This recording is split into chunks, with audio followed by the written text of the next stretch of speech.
11th के class में आप सभी छात्रों का स्वागत है। आज हम नया चैप्टर फ्रिक्शन शुरू करने वाले हैं, लेकिन फ्रिक्शन से पहले न्यूटन लॉ में एक छोटी सी बात मुझे बताना जरूरी लगा। मैंने स्प्रिंग फोर्स आपको नहीं बताया है।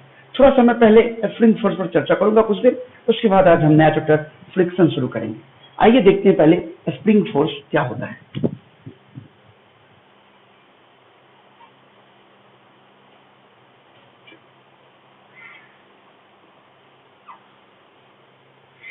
स्प्रिंग की विशेषता होती है कि अगर आप स्प्रिंग पर थोड़ा सा बल लगाइए, थोड़ा नंबर के रुक जाएगा, थोड़ा और बल लगाइए, थोड़ा और नंबरेगा, और थोड़ा और बल लगाइए, थोड़ा और नंबरेगा। इसी प्रकार थोड़ा फोर्स लगाइए, थोड़ा दबेगा, थोड़ा और फोर्स लगाइए, थोड़ा और दबेगा। यानी स्प्रिंग में जो फोर्स उत्पन्न होता है, देखिए हमने बल लगाया तो स्प्रिंग थोड़ा नंबर का रुक क्यों गया, तो हमारे द्वारा लगाया गया बल और स्प्रिंग के द्वारा लगाया गया बल दोनों का मैग्नीट्यूड बराबर और दिशा विपरीत हो गया, तो नेट फोर्स 0 हो गया, इसलिए रुक गया। तो अच्छी तरह से समझिए। जैसे देखिए कि ये एक स्प्रिंग है, ये स्प्रिंग का नेचुरल लेंथ यानी अभी स्प्रिंग नहीं नमरा हुआ है, x = 0 है। अब इसी स्प्रिंग को हम यहां से नमराना शुरू करते हैं और स्प्रिंग नमर करके यहां गया, यानी x = x हो गया। देख रहे हैं x = x नंबर गया। तो इस कंडीशंस में जब x तक नंबर गया, तो इस कंडीशंस में हम एक फोर्स लगाए होंगे बाहर की ओर, तभी नंबर होगा। तो ये नंबर का रुक क्यों गया, इसका मतलब स्प्रिंग के द्वारा भी एक फोर्स अंदर की तरफ लगा। इस स्प्रिंग के द्वारा भी एक फोर्स अंदर की तरफ लगा। यहाँ पर स्प्रिंग भी अंदर की तरफ फोर्स लगा रहा है, और वो जो फोर्स स्प्रिंग का द्वारा जो फोर्स है, वो फोर्स इस फोर्स के बराबर, हमारे द्वारा लगाया गया फोर्स के बराबर है। तो स्प्रिंग का द्वारा जो भी फोर्स लग रहा होगा वो हम F फोर्स लगाए हैं तो इतना नंबर है। अगर हम एक थोड़ा सा और बड़ा फोर्स लगा दें, हम थोड़ा सा और बड़ा फोर्स लगा दें, तो ये हो सकता है कि ये और नंबर जाए, और नंबर जाए, और नंबर जाए, यहां आ जाए। देखिए गौर से, यहां पर आ गया। अब x = x1 पर आ गया जब हम फोर्स F1 लगाए, यानी ये F1 जो है वो बड़ा है, जो F लगाया था उससे बड़ा लगा, तो और नंबर रुक गया आगे जाके, यानी अब और आगे गया तो फिर एक फोर्स स्प्रिंग में डेवलप हुआ, और अब स्प्रिंग का जो फोर्स है वो अब F1 के बराबर हो गया। इसका मतलब स्प्रिंग में जो फोर्स डेवलप करता है वह वास्तव में स्प्रिंग के नंबरने पर निर्भर करता है। ज्यादा बड़ा फोर्स लगाए, ज्यादा नंबरा, तो स्प्रिंग में ज्यादा बड़ा फोर्स डेवलप किया। कम छोटा फोर्स लगाए, छोटा नंबरा यानी कम नंबरा, तो स्प्रिंग में जो फोर्स डेवलप हुआ वो कम डेवलप हुआ। यानी स्प्रिंग में जो डेवलप फोर्स होता है वह स्प्रिंग की इलोंगेशन यानी नमरना या कंप्रेशन यानी दबना के समानुपाती होता है। यानी हम कह सकते हैं कि force develop in spring depends on, या spring is proportional to elongation or compression produced in a spring। यानी स्प्रिंग में कितना फैला, एलोंगेशन मतलब फैलना, फैलना, फैलना, और कंप्रेशन मतलब होता है दबना। इसका मतलब हुआ दबना, दबना, इसका मतलब हुआ दबना। तो कितना फैलेगा या कितना दबेगा वो निर्भर करता है कितना स्प्रिंग कितना उसको फोर्स लग रहा है, फोर्स के समानुपाती होता है जो फोर्स डेवलप करता है। जैसे यहां पर जो स्प्रिंग फोर्स डेवलप किया वो x नंबर पर, यानी स्प्रिंग का अपना एक कांस्टेंट होता है, स्प्रिंग कांस्टेंट के कहते हैं। या अभी आप नहीं समझिएगा, ये कुछ देर बाद समझाते हैं, रुक जाइए। यानी यहां से हम कह सकते हैं that is force develop in spring, यहां पर जो फोर्स डेवलप किया है वो F के बराबर है, यहां पर जो डेवलप किया वो F1 के बराबर है। दैट इज F फोर्स जो डेवलप किया है वो समानुपाती है x के। ये x क्या है, तो स्प्रिंग कितना से नमरा या कितना से दबा। x क्या है, कंप्रेशन और elongation produced in spring. x है कंप्रेशन और इलोंगेशन प्रोड्यूस्ड इन स्प्रिंग, इसलिए F = क्या हो जाएगा kx। यानी f फोर्स लगाए और x number f equal to kx, जहां k वेयर k जो है वेयर k, ये हम इसको हम स्प्रिंग कांस्टेंट कहते हैं, स्प्रिंग कांस्टेंट। ये स्प्रिंग कांस्टेंट का मान किसी भी स्प्रिंग के लिए फिक्स होता है, किसी भी स्प्रिंग के लिए स्प्रिंग कांस्टेंट मान फिक्स होता है। यानी अगर इस स्प्रिंग की बात करेगा, इसका स्प्रिंग कांस्टेंट k हो तो यहाँ जो फोर्स डेवलप किया वो kx किया, यहाँ पर जो फोर्स डेवलप किया वो kx1 किया। यानी स्प्रिंग का कांस्टेंट k तो वही है, स्प्रिंग कितना नंबर है, x1 नंबर है तो kx1 फोर्स डेवलप किया, x नंबर है तो kx फोर्स डेवलप किया। यानी अगर हम फोर्स F लगाएं और x से इलोंगेशन यानी फैलाव या कंप्रेशन हो तो उसमें develop force F equal to kx, याद रहे। अनेक एग्जाम्पल्स दिखाते हैं, इस पर एक एग्जाम्पल करके दिखाते हैं यहाँ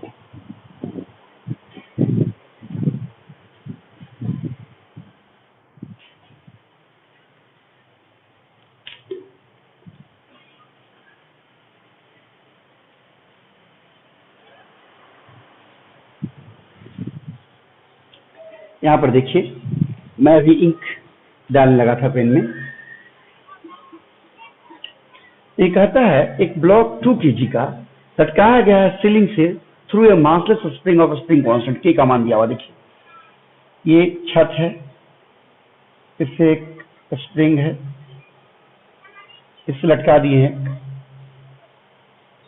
2 kg के, देख रहे हैं, और स्प्रिंग कांस्टेंट k है। तो जब 2 kg को लटकाएंगे, नहीं लटकाए थे तो स्प्रिंग यहां था, लटका दिए तो थोड़ा नीचे आ गया होगा। मान लीजिए कि थोड़ा नीचे कहीं यहां आ गया, मान लीजिए पहली बार x1 से नंबर गया, x1 से नंबर गया, यहां नंबर गया होगा तो यह ब्लॉक कहीं यहां पर आ गया होगा,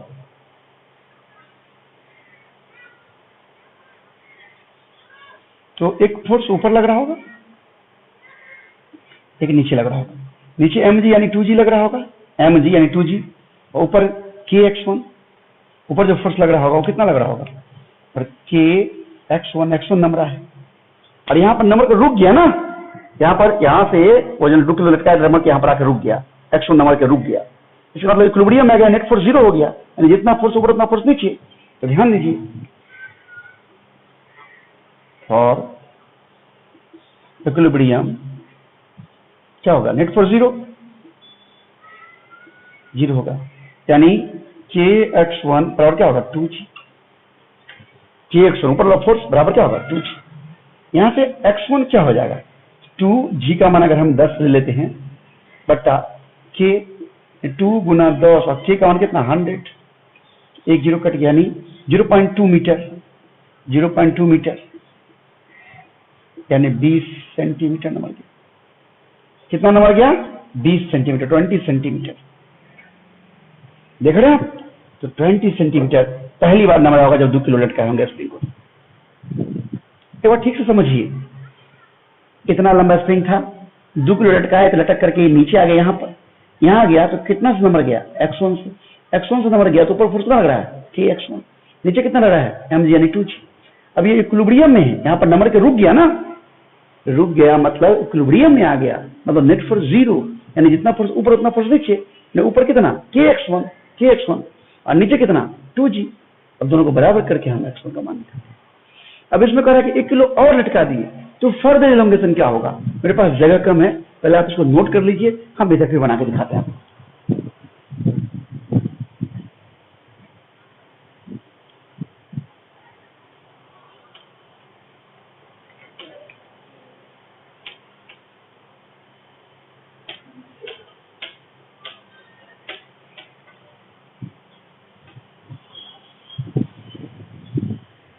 आइए देखते हैं, 1 kg और लगा देंगे तो क्या होगा। देखिए शुरू में क्या स्थिति थी, स्प्रिंग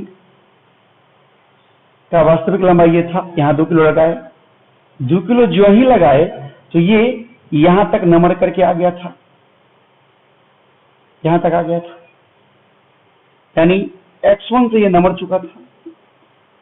अब इसमें 1 किलो और लगा दिए तो यहां से आगे बढ़ेगा, यानी यहां से आगे मान लीजिए कि x2 नंबर गया, तो अब ये हमारा कहीं यहां आ गया नंबर करके, यहाँ आ गया, x2 नीचे, यानी x1 नंबर हुआ था जब 2 किलो था, तो 1 kg और लगा दिया ना, ये कितना किलो का हो गया, 3 kg का, 3 kg, तो नीचे अब लग गया 3g। जब 2 kg था, 2 kg तो नीचे लगा था 2g, अब 3 kg का 3g, और अब कुल कितना स्प्रिंग नंबर है, x1 प्लस x2। अब जो पूछ रहा है k x1 प्लस x2 कुल बल, यहां पर नंबर के रुक गया नहीं, हम मानते हैं कि let x2 be the further elongation, इसीलिए नेट फोर्स 0 होगा इक्विलिब्रियम आने के लिए। इसका मतलब k x1 प्लस x2 बराबर क्या होगा, mg यानी 3g। k कितना था 100, x1 हम निकाल चुके हैं 0.2 मीटर, 0.2 प्लस x2 100 जानना है, और 3g का मान 10 लेते हैं, 0 0 कट गया, यानी 0.2 plus x2 equal to 3 minus 2। Solve कर दिए, इस 10 से उधर भाग दे दीजिए, 0.2 प्लस x2 इक्वल टू 0.3, यानी x2 equal to 0.3 minus 0.2, 0.1 metre, यानी 10 सेंटीमीटर। यानी फर्दर, यानी पहले से जो x1 नंबर था उससे कितना और आगे नंबर, 10 सेंटीमीटर और नंबर। देख रहे हैं आप, नोट करिए।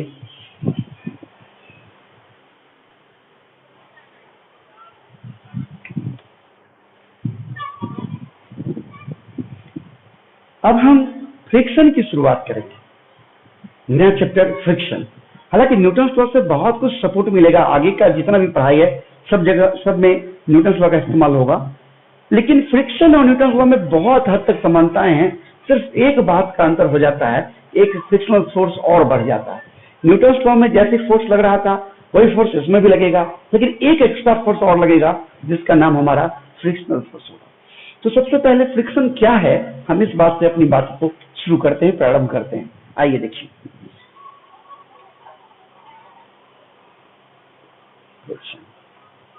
देखिए फ्रिक्शन को हिंदी में कहते हैं घर्षण। क्या कहते हैं, घर्षण। ये क्या होता है, तो जब कोई बॉडी किसी दूसरे बॉडी के ऊपर सरकता है या सरकने का, फिसलने का टेंडेंसी रखता है, उस कंडीशन में कांटेक्ट सरफेस पर, संपर्क के सतहों पर एक बल काम करता है जो फिसलने का विरोध करता है। वह बल जो फिसलने का विरोध करता है वही फ्रिक्शनल फोर्स। यानी क्या कहेंगे, when a body slips over another body और हैविंग टेंडेंसी टू स्लिप, या तो फिसलता हो या फिसलने का टेंडेंसी रखता हो, then a opposing force acts on contact surface या acts near contact surface. Contact surface के पास एक विरोधी बल, अपोजिंग फोर्स काम करता है, which opposes the slipping or slipping tendency. This opposing force is called frictional force. ध्यान दीजिए, when a body slips over another body or having tendency to sleep, in this case a tangential, स्पर्श रेखा का नाम tangential contact force acts on the contact surface. Tangential contact force, यानी ये contact में रहने की वजह से ये सतह के टेंजेंशियल सतह को छूता हुआ, देखिए जैसे ये सतह है, इसको छूता हुआ ये पेन जो है, देखिए टेंजेंशियल फोर्स। तो दो सतह है, मान लीजिए कि ये दो सतह है, ये तो ये जो भागना चाहता है, इस सतह को छूता हुआ एक फोर्स टेंजेंशियल सतह के along, A tangential contact force acts on the contact force acts near the contact surface. This tangential force is called frictional force.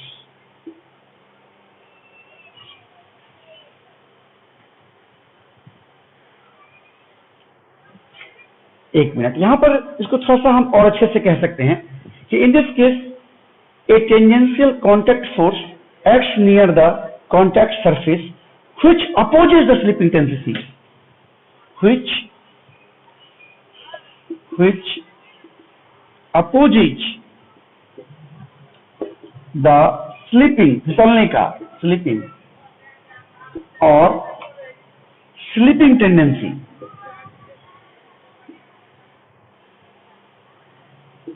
is called frictional force, and this phenomenon यानी यह घटना, phenomenon मतलब घटना, is called friction. बात को ध्यान से पकड़िए, एक बॉडी दूसरे बॉडी के ऊपर फिसलना चाहता है या फिसलने का टेंडेंसी रखता है। इस स्थिति में कांटेक्ट सरफेस पर एक टेंजेंशियल कांटेक्ट फोर्स लगता है। देखिए ना, ये दोनों सरफेस है, तो ये फिसलना चाहेगा, तो इस सतह के छूता हुआ, टेंजेंशियल हुआ मतलब छूता हुआ कांटेक्ट फोर्स, क्योंकि दोनों कांटेक्ट में फोर्स लग रहा है, यानी फ्रिक्शनल फोर्स कांटेक्ट फोर्स, याद रखिएगा। फोर्स अपोजिट, विरोध करता है फिसलने का, यानी ये अगर आगे भागना चाहता है इसके तुलना में, ये आगे भागना चाहता है तो फ्रिक्शन इसको विरोध करने के लिए पीछे लगेगा। अगर ये पीछे न चला तो आगे लगेगा। ये मत समझिएगा कि आगे चलेगा पीछे लगेगा, फिसलने का जिधर उसका विरोध करेगा। बहुत सारे लोगों के मन में भ्रम है कि आगे चलेगा तो पीछे फ्रिक्शन लगेगा, ये भ्रम है। आगे चलने वक्त फ्रिक्शन आगे लग सकता है, हम आपको आगे दिखाएंगे इस चैप्टर में, समझ रहे हैं ना।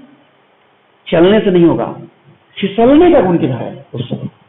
ओके, तो फिसलने का, हम हमेशा स्लिपिंग टेंडेंसी या स्लिपिंग का बात कर रहे हैं, तो वो जो विरोध करने वाला बल है वही फ्रिक्शनल फोर्स है, घर्षण बल है। दो प्रकार का फ्रिक्शन है, एक अगर बॉडी रुका हुआ हो तब लगेगा, उसे हम स्टैटिक फ्रिक्शन कहेंगे, और अगर बॉडी मोशन में हो, गति में हो, तब जो फोर्स लगेगा उसे हम काइनेटिक फ्रिक्शन कहेंगे।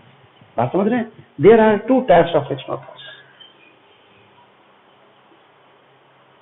There are two types of frictional force. एक जिसे हम कहेंगे स्टैटिक फ्रिक्शन, और दूसरा जिसे हम कहेंगे काइनेटिक फ्रिक्शन। फ्रिक्शनल फोर्स दो प्रकार के, स्टैटिक और काइनेटिक, यानी एक रुका में फिसलने का विरोध करेगा, एक चलने में फिसलने का विरोध करेगा। रुका में जो विरोध करेगा वो स्टैटिक फ्रिक्शन, जो चलने में फिसलने का विरोध करेगा वो काइनेटिक फ्रिक्शन। यानी स्टैटिक फ्रिक्शन क्या होगा, हम स्टैटिक फ्रिक्शन के बारे में कहेंगे कि when a body rests over another body but having slipping tendency, then it is called static friction.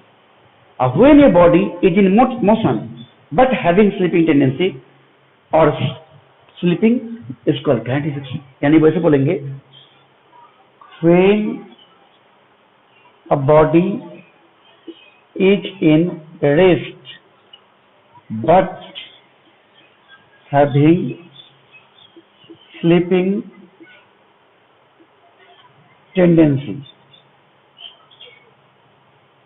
then a static friction acts on body.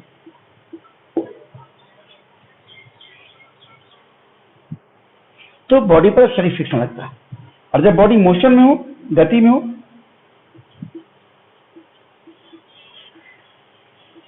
जब बॉडी गति में हो लेकिन उसके पास फिसलने का टेंडेंसी हो, तो हमारा काइनेटिक फ्रिक्शन होता है। देखिए गौर से, when ऐसे लिखेंगे कि this friction is acts on a body when it is in motion. Yes, घर्षण तब लगता है जब बॉडी मोशन में हो, और घर्षण लगता कब है, जब फिसलने का टेंडेंसी हो। This frictional force acts on the body when it is in motion, जब यह गति में हो। तो आपने देखा यहाँ पर जरा एक बार समझिए कि when a body slips over another body, जब कोई बॉडी फिसलता हो दूसरे बॉडी के ऊपर, अथवा having tendency to slip, उसके पास गुण हो, टेंडेंसी हो फिसलने का, इस स्थिति में एक टेंजेंशियल यानी सतह को छूता हुआ कांटेक्ट फोर्स, ये सतह है तो सतह छूता हुआ ये हुआ कंटिन्यूस। अगर ये आगे फिसलना चाह रहा है तो पीछे लगेगा, अगर ये पीछे फिसलना चाह रहा है तो आगे लगेगा। फिसलने का act near the contact surface which oppose, जो विरोध करता है द स्लिपिंग, फिसलने का और स्लिपिंग टेंडेंसी या फिसलने के गुण का, इज कॉल्ड फ्रिक्शनल फोर्स, वो घर्षण बल कहलाता है। एंड दिस फेनोमेना, इस घटना को फ्रिक्शन कहते हैं। दो प्रकार के फ्रिक्शन है, स्टैटिक फ्रिक्शन और काइनेटिक फ्रिक्शन। आप इसे नोट करिए। फ्रिक्शन में अब हमें बताना है experimental verification of static friction या ऑफ फ्रिक्शन। तो अच्छा रहेगा कि मैं अगली क्लास में इस पर ज्यादा कुछ बात करूं तो ज्यादा अच्छा रहेगा।